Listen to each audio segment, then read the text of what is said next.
All right, today we're doing something a little different. We're not just mechanics, we're detectives. We're going to perform an autopsy, basically. We'll be forensic engineers sifting through the evidence to solve a single mystery. What killed this engine?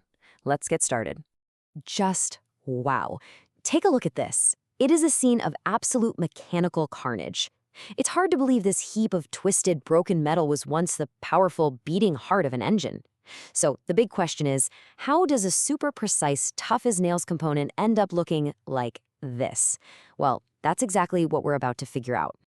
Okay, so before we can figure out what went wrong, we need to understand what we're even looking at. We got to get to know our patient. Let's talk about the piston and why it's so incredibly important to, well, everything your engine does. So the piston, to put it simply, this is where all the magic really happens inside an engine. You've got this incredible, violent explosion from the fuel igniting, right? The piston is what takes that raw force and converts it into the motion that actually makes your car go. And get this, it does this under insane pressure and crazy high heat, thousands and thousands of times every single minute. It's not just a part, it's the absolute powerhouse of the engine. And here we go. This is what a healthy piston is supposed to look like. Now, yeah, this one has a tiny crack from a stress test, but just ignore that for a second. Look at those clean surfaces, the perfectly machined grooves where the piston rings sit.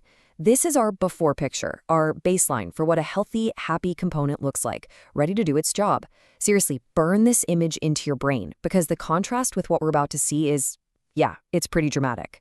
You know, something this catastrophic, it almost never just happens out of the blue. An engine will pretty much always try to tell you when something is seriously wrong. It's kind of like it's trying to talk to you. You just have to know the language, know what to listen for when a piston is in deep trouble. And these right here, these are the classic warning signs. We're talking about things you'd actually notice. Maybe you hear a sudden, sharp knocking or banging sound that wasn't there before, or you feel the car just lose its punch, it struggles to accelerate.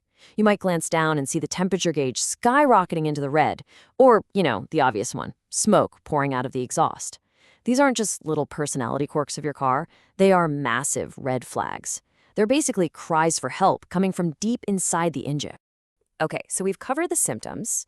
Now it's time to play doctor. We're detective. We're moving into the diagnostic phase. We're going to look at the evidence and figure out the root causes, the underlying diseases, if you will, that lead to this kind of total meltdown. So what's the final diagnosis?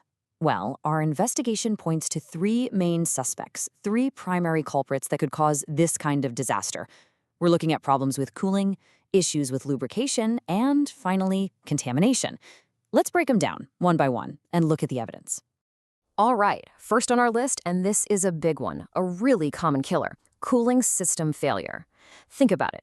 An engine creates a ridiculous amount of heat. It's a controlled explosion, after all. And if that heat isn't removed efficiently, let's say you've got a coolant leak or your water pump gives out, the parts inside the engine will literally start to cook themselves. It's a recipe for disaster. And here's the ugly result. You can see it clear as day. The metal on the piston's surface has been completely warped, deformed. Parts of it have literally melted from the intense heat. It's lost its shape, it's lost its strength, and it's totally useless. This is exactly what happens when an engine just can't keep its cool. Okay, diagnosis number 2, lubrication failure. Now, a lot of people think oil is just there to make things slippery, but it's so much more than that. It creates this vital protective film that keeps super hard metal parts from grinding directly against each other. When that film disappears, maybe you're low on oil or you use the wrong kind, the consequences are fast and they are brutal. And this right here is the smoking gun for lubrication failure.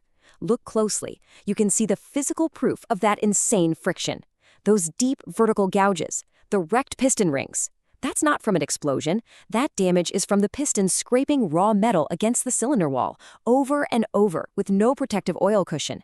And that friction just creates more and more heat, which makes things worse. And you get trapped in this vicious cycle of self-destruction. And our third and final diagnosis looks at what you're feeding the engine. We're talking about the fuel and other junk that can get inside. Bad fuel, contaminants like carbon buildup and ash, even acidic stuff left over from combustion, all of this can act like a slow poison, just eating away at the piston's surface over time, or sometimes not so slowly. This picture is a perfect example. You can see this piston has been sick for a long time. See all that pitting and corrosion? Those dark, crusty deposits? That's all evidence of contamination. These impurities just make the metal weaker and weaker over time, creating little stress points that eventually crack and, well, you get total failure. So the big takeaway here is that it's not always a sudden violent death. Sometimes it's a slow poison. Okay, so let's say this is happening to you. You see the warning signs we talked about. What do you do right now? We're not talking about your next oil change here. This is emergency first aid, in the moment, to stop a really bad situation from turning into into that pile of junk we saw at the beginning. The game plan is actually pretty straightforward. First things first, get your foot off the gas. Reduce the engine speed immediately. That lowers the stress, it lowers the heat. If you're in a situation where you can, you'd shut off fuel to the cylinder that's having the problem. Then, you try to get more cooling flowing and increase lubrication. Acting fast with these steps could honestly be the difference between a problem you can fix and needing a whole new engine. So, there you have it. The autopsy is complete, we've identified the likely causes of death, but the whole point of an autopsy isn't just to know what happened. The most important lesson is always learning how to stop it from ever happening again. And really, the big takeaway from all this is simple. The best treatment is always prevention. It's like with your own health, right? Now that we understand that these catastrophic failures usually boil down to one of three things, cooling, lubrication, or contamination, we know exactly what to keep an eye on. It tells us where to focus our regular maintenance to keep that engine running strong for a long, long time. When you think about it, your engine is always talking to you. Every little noise, every flicker of a gauge, every bit of smoke, that's its language. It's a language of temperature and pressure and performance. And hopefully, after walking through this with me today, you're a little more fluent. You know how to listen.